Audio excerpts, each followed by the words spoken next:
तासगाव येथे एका इमारतीच्या उद्घाटन प्रसंगी माजी खासदार व आजी खासदार एकत्र आले होते। अनुषंगाने त्यांच्यामध्ये काही कारणावास्तव वाद निर्माण झाला। याच अनुषंगाने रोहित पाटील यांनी आपली प्रतिक्रिया व्यक्त केली आहे। पत्रकार गीता मुदळकर, नवप्रसारण न्यूज, सांगली।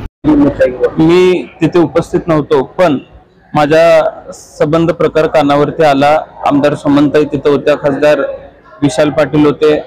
प्रोटोकॉल मध्ये ज्या गोष्टी बसत नाहीत त्या गोष्टी कदाचित तिथे झाल्या आणि रिंग रोडच्या विषयावरून जे परवा गडकरी साहेबांनी निरोप खासदारांकडे दिला होता, तो निरोप फक्त खासदार साहेबांनी त्या बैठकीमध्ये सांगितला आणि श्रेयवादासाठी आपापलेली काही मंडळी त्या ठिकाणी त्यांनी गोंधळ घालण्याचा प्रयत्न केला, खासदारांच्या दिशेनं धावून जाण्याचा प्रयत्न केला आणि आमदार सुमनताई व्यासपीठावरती होत्या, खासदार व्यासपीठावरती होते आणि व्यासपीठाकडे शिव्या देत धावून येणं हा काय प्रकार आहे हे कदाचित त्यांनी देखील समजून घेण्याची आवश्यकता आहे। तासगाव तालुक्यामध्ये, कवठेमंकाळ तालुक्यामध्ये मोगलाई लागलेली नाही हे येणाऱ्या काळामध्ये आम्ही दाखवून देऊ।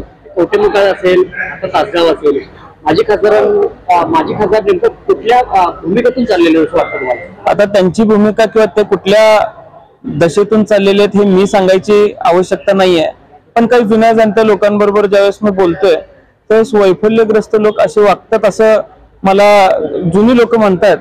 त्यामुळे लोक जे म्हणतात ते मी तुम्हाला सांगतोय आणि तशा पद्धतीची भावना त्यांची असावी।